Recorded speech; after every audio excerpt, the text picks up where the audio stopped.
Is it live or is it Memorex? Does anybody remember that commercial? I doubt it. You all are too young. Hello, hello, hello, everyone out here in the digital world. If there's anybody here, that is. This is John Boyer, Professor Boyer to you. Actually, no, you can just call me Boyer. But Professor Boyer coming in live on the Twitch channel, on the Plaid Avenger Twitch channel here on Twitch, the currently greatest platform for interaction on the interwebs. Coming to you live for our online live office hour for World Regional Geography, a.k.a. World Regions, here at Virginia Tech, home of the Fighting Hokies.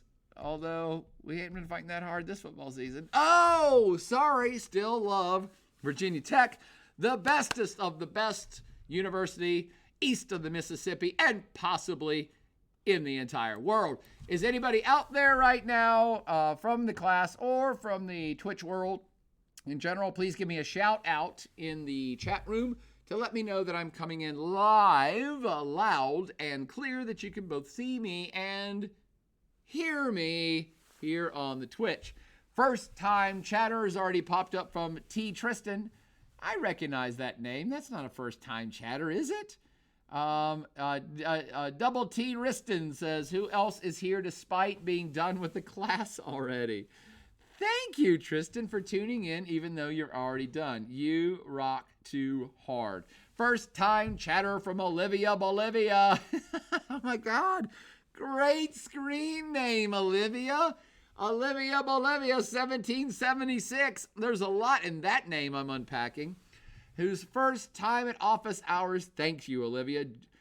Junior Piv, J.R. Piv says, all good in the hood. First time chatter from ABL 10134, who says they can see and hear me. Double T Riston says we can see and hear you. First time chatter from CG 2005, who's also saying everything's good.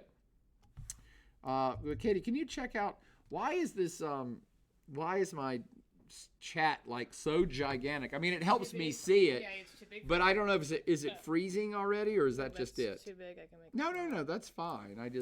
It seems like it already stopped because it was full, but maybe no one else has made a comment. No one's made a comment. Oh, okay, no one's made a comment. It's too big. I can make it smaller. Oh, okay, and T. Tristan says, no, it's just I changed my accounts. That makes sense, Tristan. I knew I recognized your name. Ivan Litanki in the hizzle saying, what's up, Velociraptor? Hope you're doing good, Professor Boyer. My friend, I am always doing exceptionally well. I am cursed with good luck, good fate, good looks, and a good time.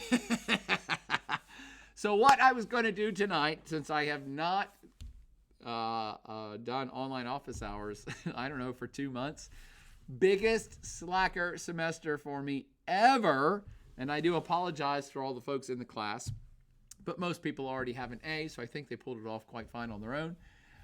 Let's see. Yes, I know, Ivan, I missed the office hours too. I missed your Velociraptor face in the office hours as well, Ivan. So what I was going to do tonight is just kind of put it out there, see if anybody would tune in, see if anybody still likes to do this stuff. And maybe you've already heard this story. Maybe you already heard the story too many times. But I had already planned for the last couple days to talk about the big news story of the day, which is the world population. By the way, what did you all want for me to talk about tonight? Because I see Tristan says, are we talking about the Poland situation tonight? The Poland situation is so new. When you hear news that's as riveting and new as what's going on in Poland, to me, there's no point in me podcasting about it because I don't know anything yet. I mean, they're still getting the play-by-play on that. Everyone's still trying to get verification of what the hell happened, and therefore, if we don't even know what happened, there's no point in me talking about it yet. For those of you that don't know what I'm talking about, I'll fill you in because it's very little. Callista Malfoy up in the hills. Well, I also have first-time chatter from Evan Kim 727. Who also is asking about the rockets in Poland. Callisto Malfoy, give it back, Malfoy.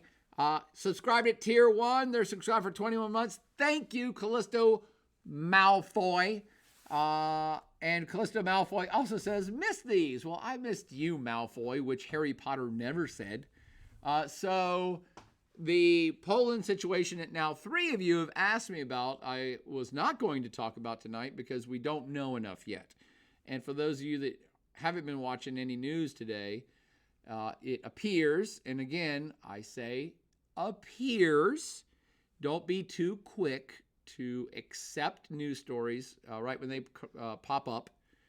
It seems clear, but I still say it appears that Russia, because they have been bombarding Ukraine with missiles in the last 48 hours, they're trying to punish Ukraine as much as possible. They're trying to entirely wipe out their electrical grid, communications grid. They're trying to diminish the ability for Ukrainians to simply live. And this is strategic, by the way. This isn't even new. Russia has been doing this for centuries, and people have been doing it to Russia for centuries. Why would I say that? Because winter is coming, as the old saying goes on that TV show I never watched. I think it had dragons and naked women. Winter is coming, and what you do in winter in Eastern Europe and Russia in times of war is you diminish your enemy as much as you can right before it gets bitterly cold, because nobody's actually fighting in the bitter cold. So you destroy as much as you can here in the waning days of November, possibly into December, but then you call it quits. Because you don't want your soldiers on the battlefield. Everything's going to get horrific. You don't want to be moving troops around, and you're certainly not going to get into any open fracases on the field.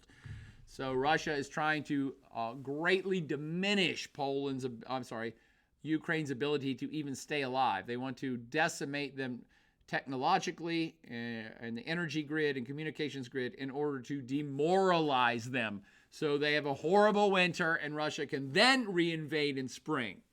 See, it sounds like I'm a really smart military genius. I'm not. They've just done this so many times. And I'm not saying just the Russians. Everyone who fights in cold climates, this is what you do. This is the playbook. This is not revolutionary, and I'm not that smart. So Russia has been absolutely trying to decimate Ukraine before winter completely sets in.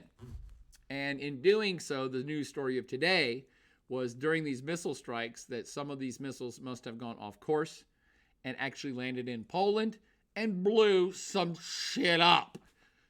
Now, 20 years ago, Poland was part of Soviet Union. Let me do my math real quick. No, 30 years ago, Poland was still part of Great Soviet Union. So who would have cared if some missiles went astray? And even, say, 25 years ago, was it 1994? I'll have to look up my math. Somebody go Google for me, when did Poland join NATO? It's either 94 or 2004. So before Poland joined NATO, even if this had happened, it would have been sad for some Polish people that got killed, but no big international incident. However, that was then, this is now. And this has the possibility of turning into a very big deal. By the way, I don't think it will, but it has the possibility of turning into a great big shitburger meal, because Poland is now a NATO member. And as NATO member, for those of you that are currently in the class or previously had this class, somebody in the chat room, please tell me, what is Article 5? What does Article 5 of NATO say? Anybody? I'm going to sit and sip a little red wine till someone in this chat room tells me about NATO Article 5. Thank you, only here for the podcast, who already pointed out that Poland joined NATO in 1999. So now I could say 23 years ago this wouldn't have been a big deal, but 22 years ago it was. Olivia Bolivia has got the meat and potatoes of it. Although Olivia Bolivia says, we're going to fight for our allies. Well, that's a basic alliance. The real thing about NATO Article 5 is, it says, an attack on any one of our group is interpreted as an attack on all the members of our group, and all of the members of our group will respond in kind. That's the power of NATO and the power of NATO, Article 5. The 5 is the only article you need to know. Now, why this is a big, possibly shitburger deal is that Poland, if this, what appears to have happened, if this is verified, probably by tomorrow, and Russia did indeed launch a rocket into sovereign state Polish territory, and it blew shit up and killed people, that can be interpreted as an attack on Poland, which via Article 5 could be construed as an attack on all of NATO, in which NATO has to respond in kind. Which members of NATO? All the members of NATO. So now you're looking at the precipice of World War III. Okay? Spoondog 4's got some good ones there. You don't have to testify to anything of self-incrimination. I think you're thinking of pleading the fifth, Spoondog 4, but I like where you're going with that. Tristan says Poland invoked Article 4. I don't even know what Article 4 is. I've only ever taught Article 5. Okay, so why am I laughing about this? Even though, of course, people died. It's not funny. But I'm laughing in terms of I'm saying this could be a really big deal. I do not think it's going to turn into one. Hello, Daniel JHQ. It's not going to turn into a great big shitburger deal because, ardent nationalists and hardcore warmongers will disagree with what I'm getting ready to say. But NATO is a fairly reserved institution. And NATO members all have to get together around a table and agree. They have to all get together, and it has to be unanimous. They all have to agree that Poland was attacked and that they're going to invoke Article 5 and that they're going to therefore all go attack Russia. That's not going to happen, and it's not going to happen for a variety of reasons. The first one of which is the NATO countries don't want to start World War III. So that's not going to happen more realistically, because what Russia's going to do in the next 24 hours is apologize. And I know that sounds far-fetched because Russia's Russia and Vladimir Putin don't apologize for anything. But NATO already has, they're probably meeting about it right now, and they probably already met about it earlier today. And while you could technically say Poland was attacked, there's no intent. And Russia will say, hey, our bad. Obviously, we're trying to kill Ukrainians. We were not trying to kill Poles. This is a technical error. We were not attacking Poland. We have no intention on attacking Poland. We have no intention on invading Poland. And I believe the NATO members will say, well, of course not. So this is an accident. It's going to be construed as an accident. I believe it probably was an accident, but even if it wasn't, even if Russia intentionally just did it for funsies, it's going to be interpreted as an accidental attack, not an intended attack on a NATO member, and so it's going to be dismissed. So there's not, I say it's going to be dismissed. It's not going to start World War III. Not yet. All right, it's not going to start World War III tomorrow. Don't worry about that. What it does do, though, is that it further unifies NATO countries. It further unifies Western Europe. And now Team West and NATO have more ammunition in their weapons, in their guns, to go after Russia on the world political stage. And go to places like India and China, who have not said anything about Russia's invasion of Ukraine, and say, dudes, this country, your buddy who you've not punished enough or beaten down enough for invading another sovereign state, they're now bombing other countries, whether it's intentional or accidental, and Russia is now on the cusp of starting an international global war that's going to erase humanity and certainly continue to damage the world economy. Do you all really want this? China, are you really going to stand by and let Russia now accidentally bomb other countries? Do you think this is going to help the world economy? Do you think this is going to help world politics? So this is me pretending I'm Team West, by the way, not me personally. this accidental bombing of Poland gives a lot of ammunition to Western countries to further pressure India, China, and any other country who has not officially denounced the Russian invasion of Ukraine. They're going to make a lot of hay out of this, saying, wow, are you guys really? Now Russia has accidentally killed civilians in another sovereign state. Are you guys really going to sit on your hands for much longer without saying something? So that's the major thing that I get out of that story. It's not going to start World War III, but it certainly is yet another factor that is going to help the West isolate Russia further. Whether it will be that successful or not, I don't know. But it don't look good. Most countries in the world don't want to see World War III. And most countries in the world would agree, wow, Russia accidentally killing people in yet another sovereign state is really not cool. So it helps to further isolate Russia, but it's not going to cause a war. I would be shocked, but then again, I'll be one of the first to die in that war, so I'll be dead. I won't be shocked anyway. Only Here for the Plaidcast says, in Article 4 of NATO's founding treaty, members can bring in any issue of concern, especially related to the security of a member country, to the table for discussion within the North Atlantic Council. Boom! Thank you, Only Here for the Plaidcast. That's why I love Twitch and I love lecturing like this, because you good, smart individuals can go out there and add to this conversation by giving a direct quote from NATO, whereas I don't have the mental capacity to know NATO's charter by heart, and I can't go look it up while I'm talking to you. So that makes total sense. Thank you for that, Only Here for the Plaidcast. And that just furthers what I was saying. This is something that's going to raise a discussion, because Article 4, honestly, I got to be completely blunt, seems pretty lame. I mean, Article 4 is saying, hey, if anybody wants to talk about something, we can. Yeah, no shit. That's why we have a group that gets together. So I'm not sure exactly why that had to be stated.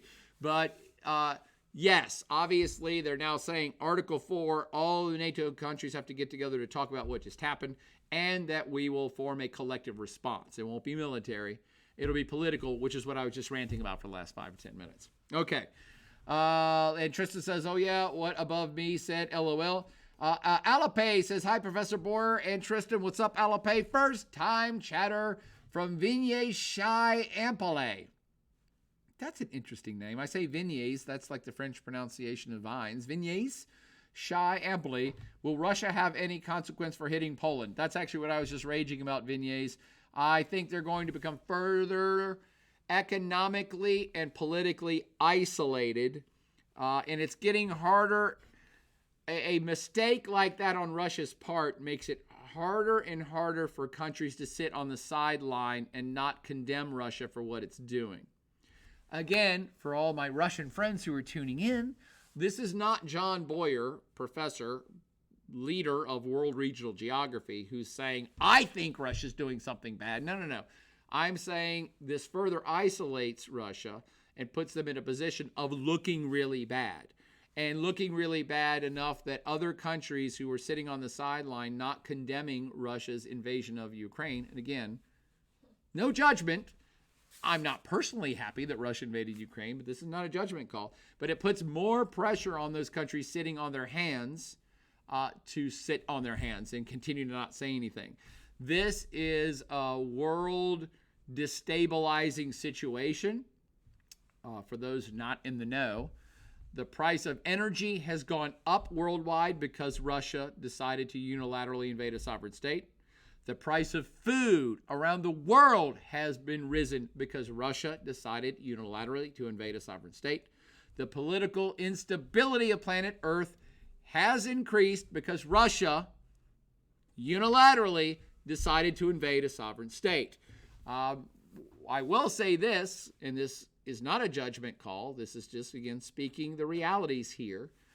The biggest problem with Russia invading unilaterally another sovereign state called Ukraine is that it puts the entire world order into question. What I mean by that is that the world has worked since World War II, since the Nazis, and nobody's got any sympathy for them, decided that they didn't care about international borders and they were going to go take over all of Europe and or the rest of the world. And after World War II, all the countries of the world got together and said, bad Germany, bad, bad. And then we established a new world order where we created this thing called the United Nations. And we said, hey, we're all going to sit down and agree to these rules. We got rules. And everybody's going to agree to them. And one of the rules is this thing called sovereignty. We all recognize each other's sovereignty. We all have our borders drawn. We all recognize your borders because you recognize my borders, and I recognize their borders, and they recognize your borders. And that's the world order. And the biggest thing that's problematic about Russia's unilateral invasion of a sovereign state is that it throws that system out the window. And while many countries or people on planet Earth will be like, I don't give a shit about Ukraine. You should, because once you get rid of the rules, there's no more rules. And anybody does anything they want. So maybe China will take over Kazakhstan. Maybe Nigeria will absorb Ghana. Maybe the United States will finally pull the trigger and just take over Canada. If you're going to get rid of the rules and no one's playing by the rules anymore, you get into a very destabilized situation where might makes right, and we'll just beat the hell out of each other until the dust settles and see who's got what. That's the problem with Russia's unilateral invasion of Ukraine, is it calls this world order into question. So for those that are dismissive of it or poo-pooing it, or say Donald Trump, who loved Vladimir Putin so much, he's like, I don't care. Who cares about Ukraine? Let Russia do whatever it wants to do. You're like, it's bigger than that. It's bigger than that. This is why European countries in particular, Eastern European countries especially, really would like to maintain the current global world order. Otherwise, Russia will just roll back over top of them. Vladimir Putin has made it perfectly clear, again, not a judgment call, this is his own words. He's made it perfectly clear on multiple occasions that he thinks the biggest folly, the biggest mistake, the worst thing that's happened in the world in the last 100 years was the dissolution, the crash and burn of the Soviet Empire. He said it on multiple occasions. He's like, that was a very geopolitically stable world order where Russia controlled all these other countries. And that was a big mistake. That should have never happened. And it doesn't take much of an analyst to figure out that him invading Ukraine was the step to regain some of that. Maybe not all of it, but a step to regain some of it.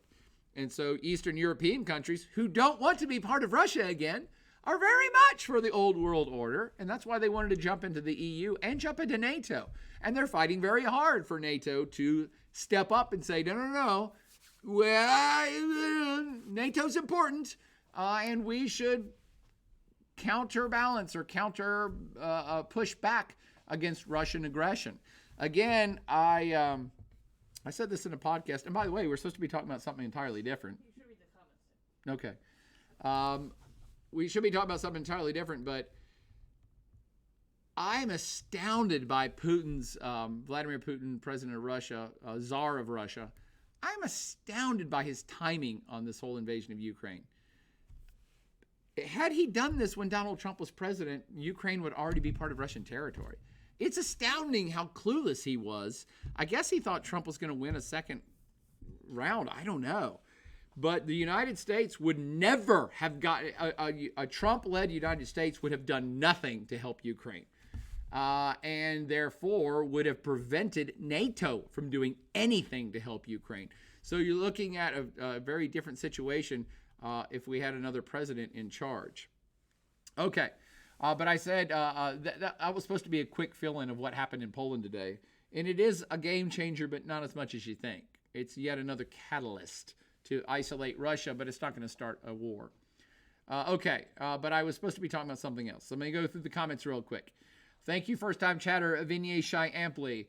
J.R. Piv says, Russia about to find out why Americans don't have health care. I don't know what that means, but I love it.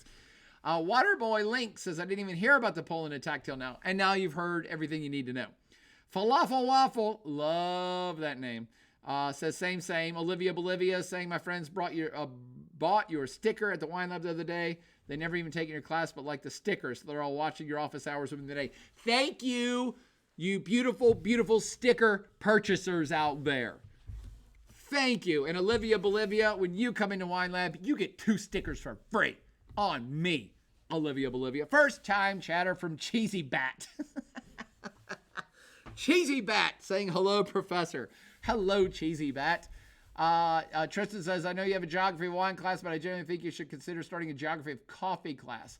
That is a good idea, Tristan, but what I'm going to do first is a geography of whiskey class. Hello. Anybody out there interested in a whiskey class? With tastings and tours in Scotland and Kentucky. Turd Maestro says, is this the real Professor Boyer, a.k.a. the Plaid Avenger? The question is, are you the real Turd Maestro?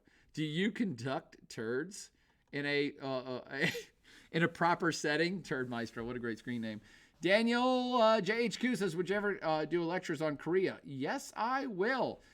Daniel, I'm offering a wintermester class called Geography of East Asia, where it's pretty much the same material from the World Regions class for China and Japan, but I'm adding in a whole lecture series on Korea. So I don't know if you're if you're currently a student at Virginia Tech or you graduated, but I am offering that class, and I am going to finally finish developing out my Korea lecture series. And it won't be super long, but enough for you to understand what's going on. Including Daniel Coe, that I know the legend of the tiger and the bear making love in a cave. And only Daniel Coe may understand that. Or maybe even Daniel Coe doesn't understand that. But it has a lot to do with the birth of an entity called Korea.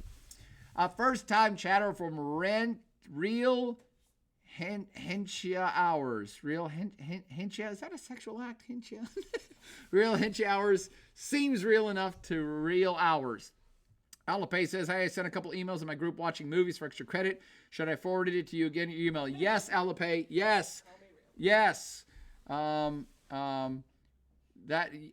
sorry. I've been a slacker at getting people extra credit for movie watching. So please re-forward those emails to me. And if you have documentation, pictorial documentation that you did group movie watching all semester, forward it to me with the names of people. I'll get you credit. On that same line, is anybody in class right now that wants me to put a bunch of movies up during Thanksgiving break? I'll put up extra movies during Thanksgiving break. Oh, and Daniel Coe, how about I throw in a Korean movie over Thanksgiving break? I meant to put up Brotherhood of War. Oh, great Korean war film. That may go up during Thanksgiving break. If anybody wants extra films, maybe more than 2, maybe more than 3 films over Thanksgiving break. Oh, everybody's saying yes. More movies, Korean movies would be nice. First time chatter, Cindy T9999 says, yes, movies, please. Just call you Real, Henchia. Got you, Real. I got you. Let's see. Everybody's saying yes to more movies. How about this, all you good people who are saying yes to movies? Would you like me to do an online live office hours next week too? Maybe on Thanksgiving Day. Sorry, I'm getting very animated about that. First time chatter. Dynasty 5 says 1 movie per day. Boy, that's hilarious. One movie a day in the Thanksgiving week. We could try it. I don't know if I've got that many queued up, but I'll see what I can do. Daniel Coe says, we should watch a great movie called Taxi Driver. Daniel Coe, I watched that movie when it was released, brother. I know about Taxi Driver. It's funny because Taxi Driver is also the name of Martin Scorsese's most famous film. Isn't that Taxi Driver?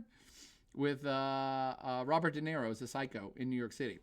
But yes, I've seen Taxi Driver. I actually should. Hey, Daniel Coe, if you want extra points, help me build a question set for that movie, and help me, for even more points, help me build the intro for that movie in terms of crib notes that I would do a lecture, a 10-minute lecture before the film to introduce the setting and what's going on for the Taxi Driver film set in South Korea. If you do that, I'll give you even more points, and then we can show that film next week because I don't have the prep work done for that movie, although it's quite good. Cheesy Bat says, is there ways to get extra points from these office hours? Ivan with a Velociraptor says, Thanksgiving stream with a Velociraptor waiting to eat turkey. First time chatter from Big Daddy Smooth. Great screen name. Smokey and the Bandit with the words just slightly off from the movement of the mouse. Does that count? I don't know what that even means, and I love it. Isn't it great when something makes you laugh and you don't even know why? You don't even know what the meaning is, but it somehow makes you laugh. Thank you for that, Big Daddy Smooth, because that is freaking hilarious. And Big Daddy Smooth is definitely not in my World Regions class because you have to be at least my age to even understand the reference called Smokey and the Bandit. So Big Daddy Smooth must be somebody from my Facebook page. It's John King. I assume it's John King, but I don't want to say.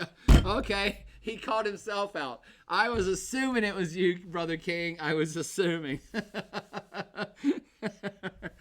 CJ2005 says, can we do Pokemon anime? Pick me out a good movie that's meaningful on planet Earth for some way and not just fanciful characters who are shocking each other's balls in magical animal fights. I don't understand any of that stuff. I'm old, CJ2005. I don't know what that shit means. Daniel Koo says, I would love to rewatch Taxi Driver over Thanksgiving break. Well, help me build the profile for that, Daniel, and I'll give you a point, so we'll make that happen. And by the way, Cheesy Bat 63 says, is there any way to get extra points from this office hour? Here's a way. Everyone who's currently in World Regional Geography, aka World Regions, email me now. Email me in the next 3 minutes and you just scored yourself 10 points.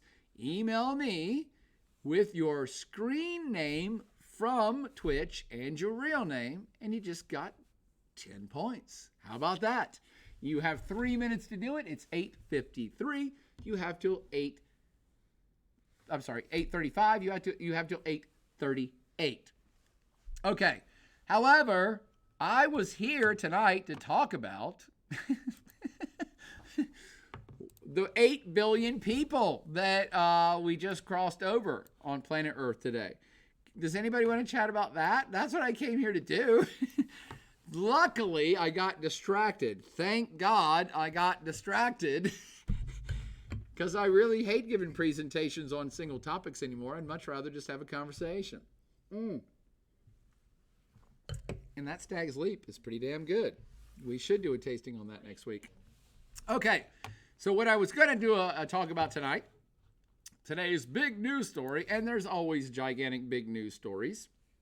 But the big news story of today was world population reached 8 billion people today, roughly about 8 hours ago. So we started the podcast, we started the Twitch cast at 8 p.m. and about 8 hours ago, we reached 8 billion. It's 8 for 8 for 8 tonight here from the Plaid Adventure. First time chatter from Akashi Nexus 12, who says, hello, Professor. Hello, Akashi. And Tristan says, how long should it take to 9 billion 2035? That's the first point of order, Tristan. Sorry, Odalog says, you'll be happy to know I'm drinking a Corona, eating cheese and crackers while watching this. Bam! Not a bad pairing. Red wine goes better, but please tell me it's saltines. Please tell me it's saltines. So, Tristan brings up a good point. How fast is it going to get to the next to the next billion people alive on planet Earth? Well, Tristan, we have a little chart here that if you ever took my class, you've already seen this chart too. And this chart shows human population over all of our history. Our species is give or take 100,000 years, a quarter million years old, 250,000 years ago. Something called Homo sapiens sapiens popped up. Unless you believe in the Bible and Jesus and there's Noah's Ark and it was 100 years ago. Whatever you want to believe, I don't care. But about 250,000 years ago, right on up till 1800 AD. That's only a couple hundred years ago. Human populations worldwide were really low, super low. For most of human existence, when we as a species existed as small tribes, small bands of hunter-gatherers, you're looking at a worldwide population of, I don't know, tens of thousands that grows to hundreds of thousands on planet Earth. Tens of thousands of humans to hundreds of thousands of humans. And then probably for a good long, and that's for the first 100,000 to first 200,000 years of Homo sapiens sapiens existence. And then, it's hard to judge these things. Demographers, those are people that study human demography, that is population. I'm sure smart people in those fields could give more exact numbers than me, but I'm ballparking it here. And so for virtually all of human existence, call it the first 200,000 years, less than a million and maybe a few million worldwide. And then about, say, 50,000 years ago, those numbers start to creep up, but you're still looking at 100 million people. Maybe 200 million people worldwide as small hunter-gatherer bands start to get bigger and more of them, and they start to spread out more, and they explore the continents and explore the world, and then, settle in every single square inch of planet Earth except Antarctica. Those Polynesians, to me, those guys are the best. Small groups of people, tribes of hundreds that said, you know what, let's get in a boat and just go on the ocean for 1,000 miles till we run into an island. Why? Who knows what drives human passion? But they did it. So over the course of the first 250,000 years, humans explore, they move around the world, they take over every little niche they can get into, even the hard to reach ones, except Antarctica. And human populations grow, but very slow, and they're very small groups and very small total overall numbers. About 12,000 years ago is when we tack down a kind of hard date, 10 to 12,000 years ago, of human civilization starting. That is where humans move away from being hunter-gatherers to doing this thing called civilization, where they become sedentary. They form small villages. They start growing food instead of just gathering food and hunting for food. That's the big transition from hunter-gatherer to agriculturalists. And agriculturalism requires you to stay in one place. So then you have small villages crop up, small villages that become bigger villages that become small towns that become bigger towns, all the way up to cities, to bigger cities. Now 12,000 years ago, 10,000 years ago, 9,000 years ago, now we have full-on civilizations and political empires. And we have the Egyptians and the Hittites. Political structures evolve and things that are kind of proto-states, empires, let's call them. So at that point, human civilization has enough clout and has enough resources and knows how to grow food to feed more people. And they're politically organized, and they start having trades, and there's blacksmiths and people that make swords and politicians and rock stars. All of that then accumulates a situation that more people can be alive. We can feed more people can be alive, and more people start to be alive. And so from 9 to 10,000 years ago, right on up until 1800 AD, you have a growing population that still wouldn't be called exponential. But we're starting to now get into hundreds of millions of people worldwide. 500 million people worldwide, say, 1,000 years ago. Hell, even then, you're only talking about 500 million people worldwide, say 1,000 years ago. And the Black Plague knocked out 20% of them in one fell swoop. So human population is still low enough that a disease could knock out a significant portion of us.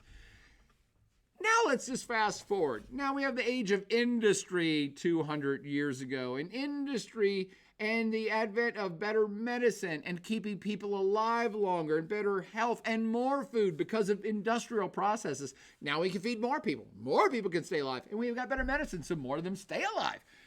Lifespans start to increase 1,800 years ago.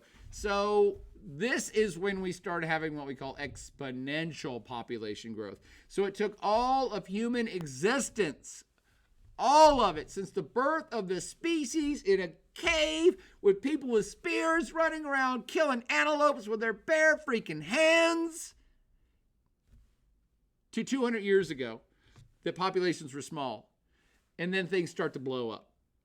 All right? And all of that time, 250,000 years ago to 200 years ago, it took all that time to get to the first 1 billion people alive at the same time on planet Earth.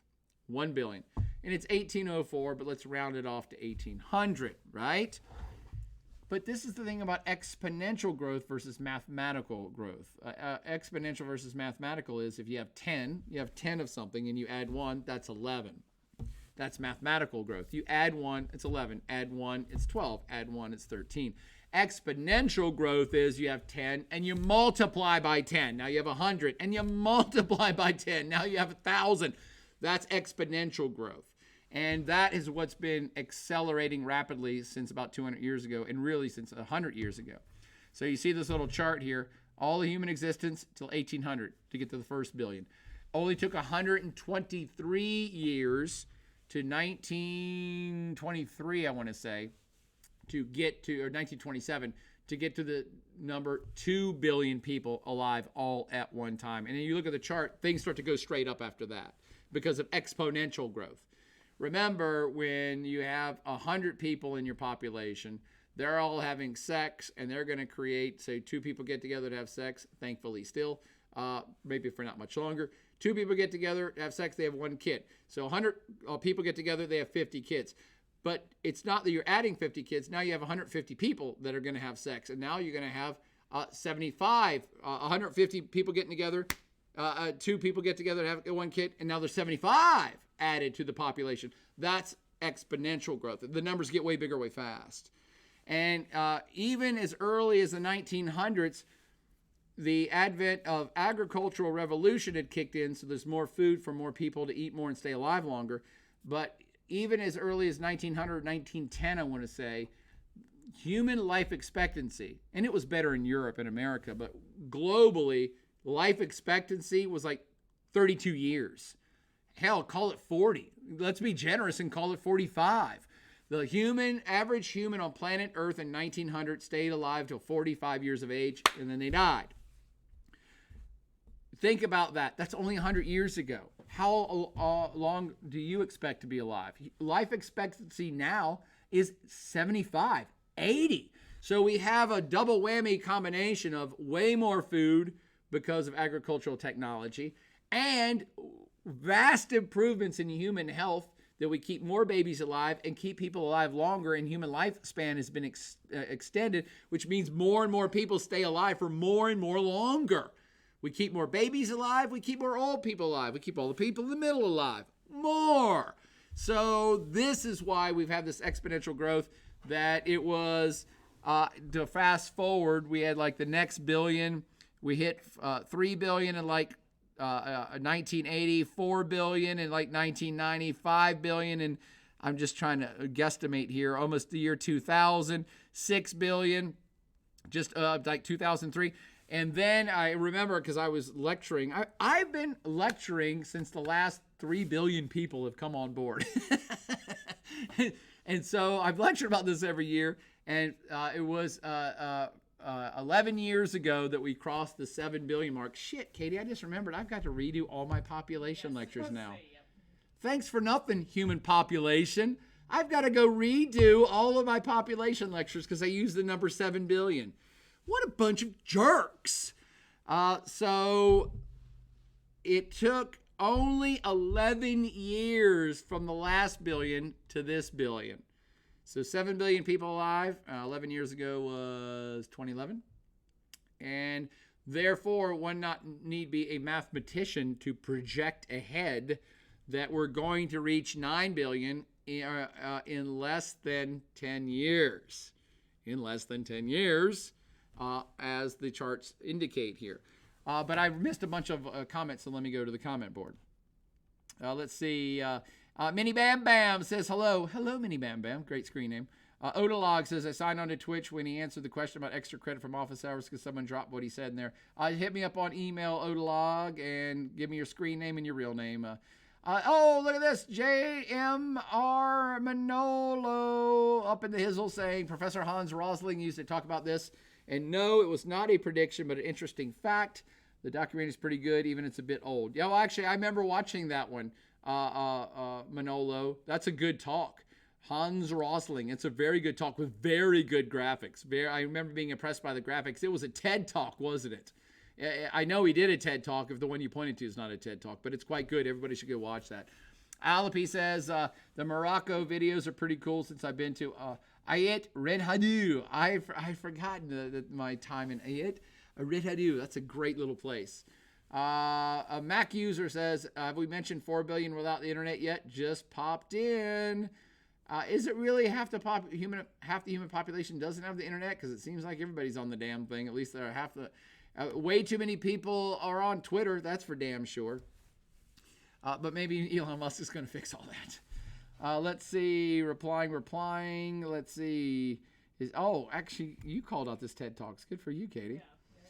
Let's see. Sorry, $1 Street Project. And Ivan says you can always make this an updated video for your population series instead of redoing them. That is true, Ivan. That is the lazy way out. And I, my friend, am lazy. So back to the topic now. Why, to me, is this such a big deal? Honestly, it's not enough of a big deal. For my entire adult existence, since I started teaching and started paying attention to global topics, I have continually been shocked, dismayed, and confounded why the United Nations, or COP27, which is the current big climate change conference in Egypt, or any number of other institutions and groups on planet Earth decide to talk about, I'll get to it, all these groups on planet Earth and, even international coalitions of countries get together to talk about how to combat climate change, how to combat world hunger, how to combat this, how to combat that, how to accelerate the global economy, how to do this, how to do the other. How do we stop COVID? How do we stop Ebola? Everybody talks about all these things, and I'll pick mostly on climate change, but then does not consider human population as the major part of the issue. I have been perpetually perplexed of how we're talking about climate change without talking about how many more people are coming on board to the human experience. How in living shit does anybody think we're going to put carbon caps on anything or do this or do that without first looking at how many more people are coming on board to the party as every year passes? And why are we talking about trying to combat, say, global warming when we're not looking at the fact that there's going to be another billion humans who need food, who need water, who in 10 years, there's going to be another billion people who need food, who need water, who need to take a shit, who need sanitation, who are going to pollute, who are going to make plastic, who are going to buy plastic, who want things, who are going to buy things, who are going to make garbage, going to do this. No. We're just going to ignore all that, and we're going to talk about how to combat climate change. I find it all kind of folly. I have always found it all folly. You can't talk about any of these issues realistically and pragmatically unless you're going to look at global population growth. And I'm not even going to say look at world population growth as a problem, but it is part of the other problems you're trying to solve. You're not going to have a billion more people. And let's do the math. It's going to be 10 years before we get to 9 billion people. That's going to be 2032. 2032. Right now, we're getting together in groups to talk about how we should fight climate change by 2032. And no one's factoring into the equation, you're going to have another billion human beings here at that time. You're going to have 9 billion who want food and who want these things, who need these things. And when I say they're going to want food, does anybody know how food is produced? It takes machines that use oil and gas and diesel. It takes movement of food around the world on tankers that use oil and gas. And it's like all of these numbers I look at and saying, because population numbers are increasing, everything you're currently doing is increasing. So I'm not saying it's impossible to not approach some of these problems, but you're basically using old data that's worthless by looking at the thing that's happening right now and saying, well, we're going to let's put a carbon cap on this. You're like, that doesn't apply without looking at what's going to be needed just 10 years from now. Anyway, I'm going off on a wild tangent about that. The other thing, first time chatter from Juggy FC. You were my professor for world regions a long time ago. Well, welcome back, Juggy FC. Only here for the Plaidcast. Did a whole bunch of crap. Let me see if I can understand it here. Only here for the Plaidcast is gifting 5 Tier 1 subscriptions to Plaid Avengers community. Total 5 in the channel. Wow, I don't even know what these things... Oh, I see. Gifted a Tier 1 to Mr. Nevs. Gifted to Daniel Coe. Gifted to Minnie Bam Bam. Gifted to Becky Ann. And gifted to Scooter McGavin. Thank you so much. Only here for the Plaidcast. You truly are only here for the Plaidcast, and I appreciate that. We all appreciate you. First time chatter from Juggy FC. Welcome back into the fold. Minnie Bam Bam is giving out thanks. Turd Maestro says, have you ever had a student who watched you before going to VT for your class? Have you ever had a student who watched you before? Yes, some high school students have used it. Oh, yeah. We've had high school students tune in. Odalag says, Scary, do you think we're going to sort of hit the carrying capacity of the globe? There you go, Odalag. That's the whole point of my rant is we, the human race, needs to start having realistic and honest discussions about this thing called carrying capacity while we're talking about reducing carbon emissions. And by the way, I don't mean to say, I wasn't trying to be a jerk and be like, say like radical, hardcore MAGA people are like, it's all fake. Who cares? Let's get back on coal. I'm not dismissive of trying to fight global climate change, although that's a whole nother podcast. I find the whole concept of global climate change intriguing and not as simple as the left/liberal makes it out to be. And in a nutshell, isn't the climate always changing? Hasn't the global climate changed sporadically, if not indefinitely, all the time for all of human history and all history before humans? It kind of has. So even that term is a little bit intriguing to me. I've always said and will continue to say. By the way, I'm not a denier. I'm not a denier that there's global climate change. I'm only saying there's always been global climate change. I'm also not a denier that's saying that pollution is not involved in global climate change. I do believe pollution is involved in global climate change. I think we're accelerating we, the species, are accelerating global climate change. But my biggest problem with global warming and fighting global climate change, my problem has been this way since I was a young lad, no less. Because the problem is actually pollution. And all of the green movement, environmental movement have, in my mind, absolutely screwed the pooch with their terminology. Screwed that pooch. Because what we really have a problem with on our planet is pollution. Pollution is something all of us understand. You're never going to convince MAGA hardcore Republicans that there's global climate change.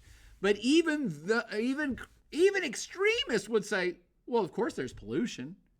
Pollution is tangible.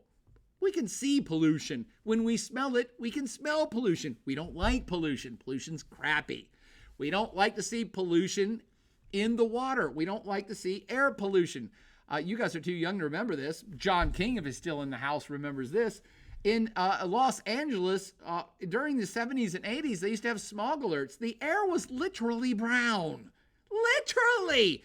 Pollution was easy and still is easy for humans to understand. Global warming can be debated. Pollution cannot. It's tangible.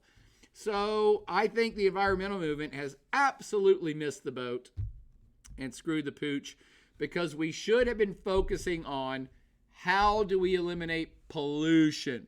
We know these fumes are not good for us. We know microplastics in our water systems are not good for us. We know fish and sea turtles eating plastic are not good for us. Those things are easy to identify. We should be fighting pollution. And subsequently, when you fight pollution, you are fighting CO2 emissions. We got it all backwards. We're all debating about CO2 caps since the 1970s, since they showed a Native American on the side of an interstate with a tear dripping down his eye looking at pollution on the roadside. Anybody remember that? Anyone? Ever since that commercial came out, they should have stayed on that path and said, hey, air pollution's bad. We should get off fossil fuels. Plastics are bad. We should try to get away from plastic bags. All these things that are evident to a child that are not good, we should be focusing on getting rid of those things. But we didn't. We spent my entire adult lifetime debating about if we're affecting global climate change, which can be debated endlessly ad nauseum, and we've wasted 40 years. That's just me. I'm raising too much Cain about that when I'm supposed to be talking about world population. But it's all related, as you understand, my friends. And sorry I went off on that pollution rant. Let me get back to the chat room. Let's see. Juggy FC says it was a really good class. Thank you, Juggy. Mexican Goose up in the hizzle saying, I say we start eating the poor and maybe babies. It would help both problems at the same time, Mexican Goose. That there is something to your logic. CJ, wait a minute. There's a famous sci-fi movie. Soylent Green. Soylent Green. Mexican Goose, go. Mexican Goose, please tell me you've seen this movie. And if not, please promise me you're going to go watch this movie. Soylent Green. Solyent. Green. It's an old sci-fi movie from the 70s. Please go watch it. Turd Maestro, I want to say more about you eating the porn babies, but it would be a spoiler, so just go watch it. Turd Maestro says it's definitely a complex topic with a lot of variables and entities. CJ 2005, should countries implement a thing like one-child policy like China? It's a good question, CJ 2005. I will stop on that comment to add to it. I am not advocating. I am not an advocate for forcibly limiting human population. The thing is, it kind of sorts itself out. And for those of you that are in my class or have taken my class and read that chapter about human population dynamics with the 4 stages, the demographic transition works itself out. And for those of you that are just tuning in from Twitch or in La La Land Planet Earth, you don't know what the hell I'm talking about. Here it is in a nutshell. The richer a country, the richer a society, the richer a tribe, society, or country gets, the less babies people have. It's just the way that it is. The richer people get, the less children they have. And it doesn't even have to be rich. Rich is a relative term. The more developed a place gets, the less babies they have. The more you provide opportunities for women to be educated, the less babies they have. The more health care you have that keeps humans alive, the less babies the society will have. The more that you provide food or people have jobs, the less babies that they have. It's all one-to-one. And you can actually pick just education of women. If you just educate women, they have less babies. If you allow for birth control in terms of birth control pills, less babies. So I'm not advocating for mandatory one-child-only policies, which is what China did back in the dizzle. I'm saying we need, and this is very frou-frou, I should be running for president of the United Nations. I'm saying the species has to get together on a collective page and understand how the demographic transition works, and understand that if you just help poor countries get more developed, they'll have less babies.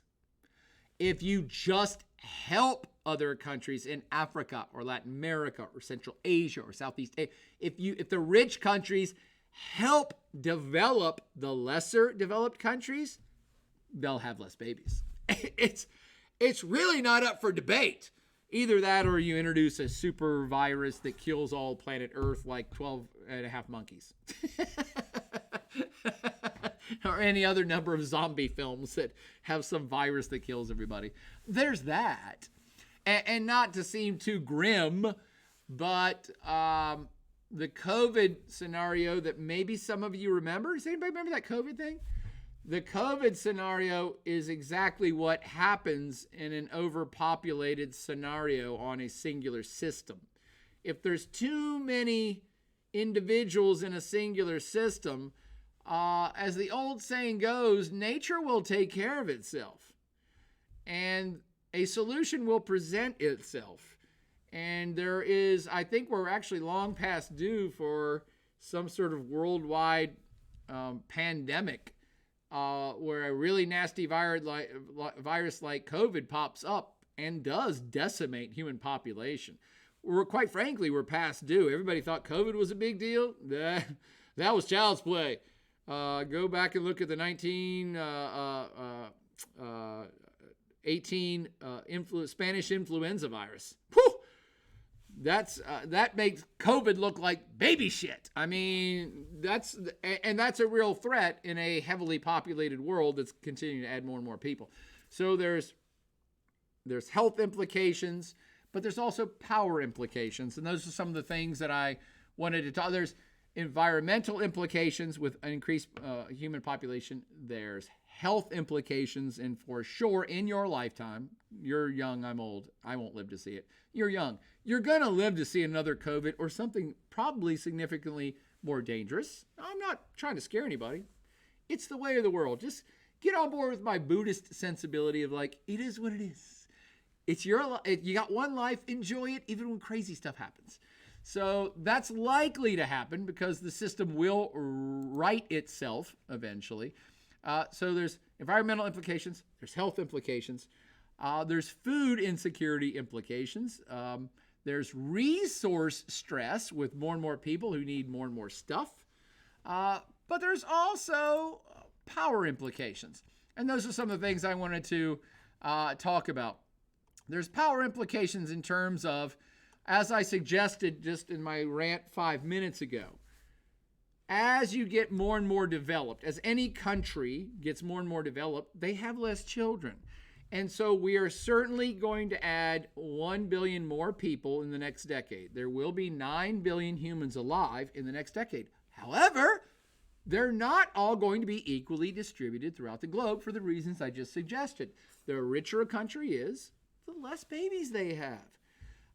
And China did an experiment where they forcibly said you can only have one child. So they actually are less populated than they should be because they forcibly kept those numbers down. But they're getting whammied right now because now China's getting rich. And as I've suggested 10 times, rich countries don't have as many babies. So China intentionally kept its population numbers low. And now that people are getting rich, they want even less children than before. So China's in a population, I won't say crisis, but they're in some trouble because of their population dynamics stuff. And population is starting to slow down. Population growth, I should say, is starting to slow down. So while we certainly are going to add another billion in 10 years and probably another billion 10 years after that, most demographers are looking at this saying, well, the richer countries are having less children and more countries are getting more developed. And so you can put 2 and 2 together on that and say, yes, The heyday of human population growth from, say, 1900 to the year 2000, those growth rates were very high, very fast. Those rates are starting to come down. So what I'm saying is things are starting to slow. But then the total number is now so big, it's a snowball effect. The snowball is already rolling downhill. So we're going to add several billion more people to the human population total, but the growth rate is slowing down. So the snowball was going really fast down the hill during the 20th century, and it's still rolling, but the snowball is really big, so it's rolling slower. So we're adding more people, but the snowball's slowing down. So you're looking at in the foreseeable rest of our century that that number between adding the next billion, which has been shrinking. So like it was 127 years to get to 2 billion and like 80 years to get to 3 billion and like 60 years to get to 4 billion. And it was only 11 years to get from 7 billion to 8 billion. You're going to see that number probably start gapping back up. So it likely will be after we hit 9 or 10 billion that it's going to be 12 or 13 years to get to 11. And it might be 20 more years to get to 12 billion. It's slowing down because of developmental issues around planet Earth, and also probably because of strain of resource allocation, that there's not enough resources to go around. So places that don't have enough resources and have heavy population growth, more people will die there, unfortunately. So those numbers will keep things in check and everything, mostly because of development. Population growth rates will start to slow over time. Most say that by the mid part of this century, so by 2050 or 2060, you're going to be looking at not a flatlining, but so low a growth that it's almost a flat line, that we might be at 11 or 12 billion at that point, but it's going to start to flatline. And we might not even get to 13 billion until, say, the end of the 21st century. So things are slowing down. My point is that they're not really going to slow. The numbers won't be the same around the globe as we continue to grow. Oh, I found this chart. Look at this shit. This shit's cool. Let's see how that's showing up on your screen. Look at that. This is a great little graphic from Visualize, the world's population at 8 billion. I've tapped into this website several times. Visualize. They have really great graphics. So what you're seeing here is the current world population in a circle, and it's attributed to countries. So the bigger the area, obviously, the bigger the population. The most populous country on planet Earth is still China at 1.45 billion of the 8 billion total. India's got 1.41 billion. So looking at just those two, you're looking at 3 billion people. So 3/8 is just in two countries. But it helps you to understand where are people on planet Earth. And given where they currently are, Russia only has 146 million people, and their numbers are going down. The U.S. you can kind of look at the bigger the area, means the big power players around planet Earth. The U.S. is one of the most populous countries on planet Earth with 335 million. Brazil at 216. Nigeria at 218. Indonesia at 280. But if you understand how the world works and what I'm saying, the richer countries in this graphic, they already have slow population growth rates. They don't have that many kids per couple. So they're already stabilized. Some of them, as I suggested, Russia and a lot of European countries, their population's actually shrinking because not everybody's having babies at all. So you can start to assess and understand the planet and future political and economic power if you understand demographic power and demographic distribution. So it's one of the reasons why China's getting so rich right now, is because they've got a workforce of 1 billion people. And if 1 billion people go to work tomorrow and all of them earn $1, that's $1 billion. And guess what? Most of them are earning way more than $1 a day. So that's why this stuff's important, to understand problems, issues, how we're going to solve many issues on planet Earth. You have to think about demographics, but it also helps you understand right now, what's going on right now.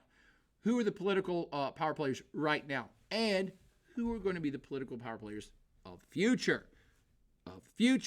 As I've suggested, China may have kind of put itself in a bit of a pickle because it may be in a crisis scenario very soon. And what I mean by that is they, as suggested earlier, they forcibly held their population down for the first 3 or 4 decades of the modern era, of the last part of the 20th century, because they felt they had too many people. They were putting too much of a demand on their resources, and they were trying to force development. They were trying to force it. They're like, no, rich countries only have 1 kid each. We're only going to have 1 kid each, and therefore we don't eat too much, we don't use too much of our resources, and we won't be poor and collapse. And that actually worked out really well for them for decades. However, now they've gotten super rich, and super rich couples don't want to have but only 1 kid. Okay, Boyer, you're saying that's probably a good thing worldwide if all couples got together and only had 1 kid. What's the problem with China? Well, because China has written a whole lot of big checks that its ass may no longer be able to cash, if you understand my slang. And that means that China has got a huge old person population. There's a whole lot of old people in China who are living longer than ever thanks to modern medicine and their economic rise. All of them have more food. I wouldn't even say better health care, but they kind of take care of themselves. So they have a whole lot of old people, a lot of them. And the burgeoning kind of middle group, say the 30 to 50-year-olds who are out there laboring and doing all the work and earning the money for the families, that's a big group too who's going to be retired soon. And if you start looking at population pyramids, what's the problem? Because there's a whole lot of people who are old at the top who are going to be already are retired or going to retire, and less people underneath them to replace them. And you need people to replace you, so you have workers in the factory and people to pay taxes and people out in the fields growing food to feed and clothe all the people of society, including the old ones up at the top of the chain. So the Chinese government is starting to get rightfully worried that now it's got way too many old people compared to its young people population, and the whole pyramid may collapse because it becomes too top heavy. It's forced them to get rid of the 1-child policy a decade ago. And now China's actively encouraging people to have 2 children or 3 children. They're giving them economic incentives. I don't even know what those incentives are. Probably like no taxes if you have 3 or 4 kids or some shit. But that's what's going on because they manipulated their demographics too hard, and now it's starting to come back to bite them in the ass. Simultaneously, you look at a place like like Japan. This headline is Japan's empty villages are a warning for China. Japan got way rich on its rise to power before World War II. Then it tried to take over the world with the Nazis and got smacked down. Bad Japanese, bad. And then rose to economic prominence again as a global leader of technology, and they got super rich. And when they got super rich, they already didn't have much population growth. Then a bunch of them died in World War II. And then they got super rich super fast, so they don't have kids. Japan's economy, even though it's the 3rd biggest or 4th biggest on planet Earth, it's always been a big economy, but it's got nowhere else to go. Japan can only go downhill from here. It doesn't have the people. It doesn't have the demographics. Its population has been sitting on 120 million for decades, and it actually is starting to go down. They don't have young people paying taxes. They don't have a burgeoning population that can work in tons of factories. They've transitioned their economy, but when you hear about Japan for the last 20 or 30 years, you hear about economic stagnation. And that's the story of Japan for the rest of our lives because of demographic stagnation. And that's why this headline is saying Japan's empty villages, because their population is shrinking, is a warning sign for China, where the same thing is now starting to happen, albeit at a much bigger scale. Japan has 120 million people. China's got 1.4 billion. But the same scenarios are in play of a shrinking population that doesn't have as much economic fervor and growth behind it because it's shrinking, even though the numbers are way different. So that's food for thought. The other thing about the future of growth is, so Russia is shrinking population, Eastern Europe shrinking population, Western Europe shrinking population. United States, actually, strangely, is a stable population, mostly because of immigration. But people here are starting to have 2 and 3 kids, too. It's very bizarre. We're the richest country on planet Earth, but people are still kind of hanging in there having kids. Not as much as they used to, but still having some. And we allow for a lot of immigration, so our numbers keep going up. Even though I know everybody hates immigration, blah, blah, blah. MAGA, make America great again, get rid of all the immigrants, so there'll be 2 Indians here. I'm sorry, Native Americans. So, where are the future people going to be? It's not going to be Europe. It's not going to be Russia. It's not going to be China. China's a big population. It's not going to get any bigger. Japan's not getting any bigger. Australia's not getting any bigger. Where are the future people? Every place else I haven't mentioned. Parts of Asia, Southeast Asia in particular. India is still growing, although slowing. Growth rates are slowing in India. Latin America still growing, although slowing there as well. Africa right now, right this second, because of birth rates and just overall growth rates of populations, Africa right this second, and actually let's go back to this. Bink. Where we got Africa? All of this is Africa. And it's a significant chunk. Although right this second, or let's say in year 2000, Africa constituted, say 13%, of world population. It is projected by the end of this century, Africa will constitute 35% of human population. Boom, you heard that right. Right now, it's say 15%. It could be as high as 35% of all humans alive in the next 100 years, maybe African people. Again, this is important. To me, this is way more interesting and helps you understand the world way more than just saying, oh, there's 8 billion people, yay, throw confetti in the air. This is understanding the future. What are the future trends? What's the future power look like? Because demographics are power. Having workers is power. Japan has no workers. It's going to lose economic clout. Africa, 50 years from now, will have the lion's share of young people on planet Earth who want to start industry, who want to work in factories, who want to better themselves. Look for Africa to have a huge, explosive economic growth rates in the coming decades and centuries. That's just one place. The Middle East, actually, because of the influence of religion on birth rates and family, is also growing area. So we have this interesting scenario where most of the money is on planet Earth are stable or shrinking, and where you have a lesser developed regions is where future growth is going to happen, which in this irony means more economic growth is going to happen. So I actually find great solace in this. I think it's going to help equalize world development in that industries that are currently in Europe and or America will likely have to outsource factory jobs to Africa or Central Asia or Latin America simply because we won't have people in America that want to work factory jobs, or we won't have enough humans to work in those factories. And that's already the case in Europe. So that's a good way to spread around development and or overall wealth. I think that's kind of a good thing. But I'm ranting too long, so let me go to the chat room. Back to the chat. Let's see.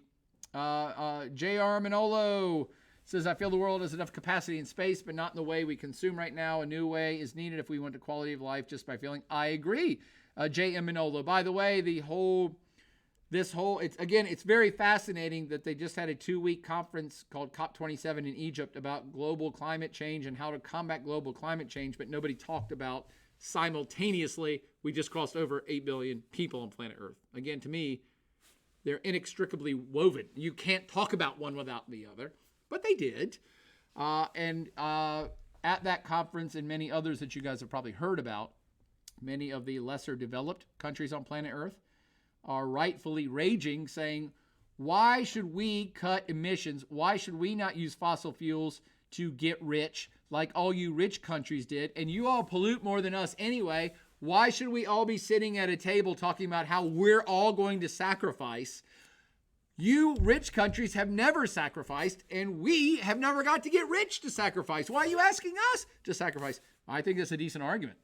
And it is no doubt, Mr. Manolo, there is no doubt that all the rich countries are the biggest polluters on planet Earth. Even though their populations are lower than the less developed countries, the rich countries out-pollute the poor countries, even though the poor countries have a population that's twice as big as the rich countries, if not 3 or 4 times as big. So you look at a country like India that has 1.4 billion people, and you're saying, hey, India, you shouldn't use fossil fuels. You should develop other more expensive alternative energies. And India's like, WTF? That's fine for you all to say. You've already gotten rich. And the United States, you all want us to cut fossil fuel use? Your population is 1/4 of ours. 1/4, and you pollute 4 times more than us. Why are you asking us to cut shit? You cut shit. Why don't you cut the shit and cut your shit? That's what's going on with the global climate change debate between lesser developed and more developed countries, rich and poor. I know those are probably bad, offensive terms in today's world, but what the hell am I going to do? I got to talk at some point. I'm going to offend somebody, whatever. So, yes, these things are all related, and you're right, Mr. Manolo. A new way forward has to include consuming in a different way. Consuming in a way that reflects the actual cost. And what I mean by that is it Denazzi? What's the Pepsi company has bottled water? Dasani. You pay $1 for Dasani at a 7-Eleven. That is not the real cost. It's not the cost. That water was taken from somewhere, probably from a public tap somewhere that was paid for by tax dollars. The plastic bottle it's put into costs money, but what I'm saying is, and then that plastic bottle gets thrown into a landfill or the ocean with another 10 trillion plastic bottles from just last year that then get degraded and broken down to microplastics that we all then eat and absorb accidentally, and it affects our health, and then I got to go to the doctor because I have all these strange maladies. These are all costs that Pepsi company is not absorbing, and that is not reflected in a $1 bottle of water cost. And so the consumption in rich countries especially, but globally, it has to start taking into account true cost. True cost. And that's not how cheap Pepsi company can bottle water, because they're going to do as cheap as possible. The real cost is what happens to the plastic afterward. What happens when we pollute the earth? What are the embedded costs that someone else has to bear, and Pepsi company just takes the buck up front, but they cost $100 to somebody else down the road? Those costs have to start being legally mandated into products. And I'm saying legally mandated because companies ain't never going to do it. I'm not even anti-corporate, but why would they do it? If there's no law against polluting, why wouldn't you pollute? If human society doesn't get together and say, this is illegal and we're going to punish you if you do this, if you don't do that, human nature is human nature. I'm just going to pollute. I'm just going to do whatever is easiest. So we have to start looking at how do you legally mandate making things cost the actual cost. And by the way, when we try this in America, people lose their shit. They fill their Depends undergarments in a millisecond. If you suggest, hey, McDonald's, we should pass a law that says McDonald's and 7-Eleven can't give away 87 ounces of soda pop for $1. You can't do that. There's too many hidden costs. And if you say that to the average American, they're like, freedom! Freedom! You can't take away my freedom! And it's like, but it's costing the American taxpayers money to take care of your fat diabetic asses when all of you are diseased and can't pay for yourself. I say legally mandate it because people are like, you can't tell me I can't buy soda. I say, yes, you can. We already did it with tobacco. We do it with drugs. We do it with drugs that actually don't hurt shit. We are legally mandated to say you can't buy magic mushrooms when they pollute nothing, they cost virtually nothing, and they affect virtually no one. That's legally mandated. But we can't legally mandate how much soda pop you have? I say bullshit. Yes, we can. There is way more implicit cost to society in soda pop than there is mushrooms. One of them is heavily legally mandated. The other is an expression of your American freedom, and that's nonsense. Nonsense. Boy, am I on a tear tonight? Is this shit going to get me fired tonight? Let's get this game on. As soon as I get fired, I'm running for governor of Virginia. So, sorry for that rant, JR Manolo. Olag says the more climate change continues, the easier it is for diseases to spread. Also true, Olag. While population increase, so it's almost like we're our own population controlled too. Agreed, Olag. That's what I was saying. Mother Nature finds a way to correct itself. And while we humans are fairly egotistical and think we understand everything and know everything and can conquer nature, no, you can't. No, you can't. Why don't you take every innovation of human experience thus far architecturally? Take the greatest minds and the greatest materials humans have created yet and build a 50-story skyscraper on the Florida coastline. You go for it. Humans will conquer anything. And I'll see you in 10 years when that sucker's in the bottom of the Gulf of Mexico. Nature will correct itself, and we as humans are pretty smart, but we're still part of a singular system that nature dictates. We can push back against nature, but you can't beat it. Tristan says microplastics found in the body is on par with the boomer generation with lead poisoning. Yeah, boom. Good call out, double T, Riston. Very good analogy. Turd Maestro says, I read somewhere the EPA just transferred out anyone out of the toxicologists who didn't approve the new plastic chemicals last year. They need a unanimous vote. Wow. Thanks, Turd Maestro. That makes me more depressed than I already was. Oleg says, wasn't he Italian? I think he was. Yes, that story does ring a bell. Mexican Goose has seen it, which means I was referring to, when I said that, Soylent Green. So he has seen Soylent Green. Mexican Goose says it was going more along the lines of Jonathan Swift's A Modest Proposal. Oh, yeah, that's a good one. Let's see. Chick9 Chicken says, the 12 monkey solution. And JR Pibb says monkeypox. How long until bugs become a primary source of protein in the American diet? That would be fabulous, actually, JR Pibb. That's one of the solutions to global hunger is eat bugs. There's plenty of them, and they reproduce fast. And that's another call out to sci-fi. What's the movie where they're eating bugs? They're on a train. They're on a train eating crickets. Somebody figure that one out for me. And Captain America. Captain America on a train eating crickets. There it is. J.R. Piff says Snowpiercer. Boom. This is collective knowledge at work right here. But to summarize, by the way, it is now 9:30. It is now 9:30. It's 30 minutes past our online office hours. This is just between me and you. Just between me and you. If you're in World Regional Geography, email me again right now with your screen name and your real name and the fact that it's 9:30 and you just got another 10 points. But you've only got 3 minutes to do it. 9:30, you gotta see that email by 9:33. You need to see those emails in by 9:33. The timing of the email should be 9:33. Let's see, Snowpiercer from Chick9 Chicken, who also says trying to type while doing something's very time sensitive on another screen is hard. I do it all the time, Chick9 Chicken, and I'm old. Come on, you can do this. But to summarize what I was ranting about this office hour, when I was talking about 8 billion people, where they are now, where they're going to be in the future, how to fix climate change, resource allocation, and politics and everything else, is just think about how much more political power places like Africa are going to have when they are 1/3 of the human population. Food for thought. This is just more complications where 8 billion people have to be considered now when we're talking about global climate change. I will reiterate for the hardcore few that are still right here that we should all be talking more about stopping pollution, not stopping global climate warming. You're not going to stop global warming. You're not going to stop global climate change. You can stop pollution. You can stop pollution. That's the core.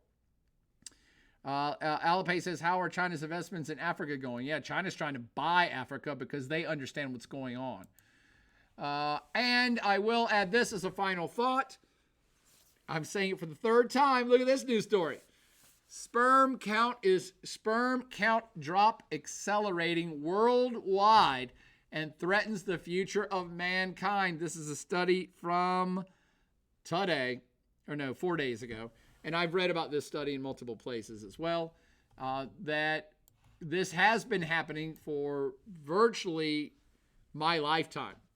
Now, don't blame me, all right? I'm doing my part for sperm count, all right? But pretty much since I've been born, for the last half century, all scientific studies that have been done on this topic have indicated worldwide, too. It's not just rich countries. It's not poor countries. It's not Africa versus Russia or America. It's worldwide. Sperm count in males is dropping. And I find this absolutely fascinating. Turd Maestro, boom, you nailed it, brother. Turd Maestro says potentially related to plastics. Mic drop. Mic drop. That's why I keep hounding. We should be talking about a war on pollution, not on global climate change. The climate's going to do what the climate's going to do. You can't do shit about that at this point, but you can stop polluting. And this goes back to what I'll say for the fifth time. Mother Nature finds a way to right the ship. And so I don't really have, this isn't even a punchline. It's not even comedy. It's just, hey, this is also food for thought. While I've been saying that the surest way to decrease global human population is to make people richer and better and have better lives and have better development. That's what we should be striving for. We should all be helping our fellow man and woman have better lives. By the way, side note, if the rich countries got adamant about helping poorer countries have a better standard of living and a better quality of life, you would also be addressing global migration. If everybody was happy where they were, people wouldn't be migrating to your country, which is what you complain about endlessly. So if you really want to stop migration, you should be fighting for global equality and global equity and decrease in inequities across the board. If you're passionate about stopping migration to the United States, you should leave the U.S. and go help other countries become better. And if you do that, they don't want to come to your country. So there's that issue that human population is slowing where richer / more developed countries are more developing. But the numbers have still been going up exponentially for 100 years. Remember, 1804, 1 billion. 1927, 2 billion. 2027, 8 billion. That's 1 century of human existence. To me, it's not particularly shocking or even surprising that Mother Nature is going to right the ship one way or the other, and that perhaps we should not be tempting Mother Nature so much to do that. And Mother Nature may have something to do with the sperm count drop. And if it's not Mother Nature, then it certainly we're polluting ourselves to death. We're polluting our sperms to death, and we're polluting our basic health to death. So if Mother Nature is not going to fix it, apparently we're going to fix it ourselves. I think this is not a terrible story. I guess it is for the Mormons. Oh, sorry for that. Because they like having lots of kids, sorry. So it's not a terrible story for our species and the world as a whole, that perhaps this is another factor that may start to bring human population growth down. Maybe not even negative, at least stabilize. Hopefully negative at some point. Because those who would argue against me and say, I think that we should have as many humans as possible. There are people that say this, by the way.